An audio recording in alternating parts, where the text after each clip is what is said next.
स्थानीय विधायक तथा मंत्री प्रताप जेना कटक जिला महांगा निर्वाचन मंडलीर बंधकाटिया ग्राम पंचायत, तरत ग्राम पंचायत और केरिलो ग्राम पंचायत स्वयं सहायक गोष्ठी समीक्षा बैठक में जोगदेवा सह विजु स्वास्थ्य कल्याण योजना स्मार्ट कार्ड बंटन करथिले।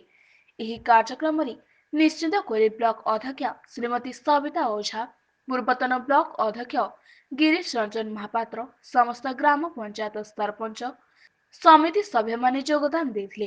ବିଜୁ ସ୍ୱାସ୍ଥ୍ୟ କଲ୍ୟାଣ ଯୋଜନା ମାଧ୍ୟମରେ ସ୍ୱାସ୍ଥ୍ୟ କ୍ଷେତ୍ରରେ ସୁବିଧା ପାଇପାରିବା ସହ ଲୋକମାନଙ୍କ ପାଇଁ ସୁରକ୍ଷା କବଚ ସଦୃଶ ବୋଲି ମନ୍ତ୍ରୀ କହିଥିଲେ। ଏହି କାର୍ଯ୍ୟକ୍ରମରେ ଶତାଧିକ ବିଜେଡି କର୍ମୀଙ୍କ ସହ ସ୍ୱୟଂ ସହାୟକ ଗୋଷ୍ଠୀର ମହିଳାମାନେ ସାମିଲ ହୋଇଥିଲେ। କଟକରୁ ପ୍ରଣବଙ୍କ ରିପୋର୍ଟ, ଷ୍ଟାର ଓଡ଼ିଶା ନ୍ୟୁଜ୍।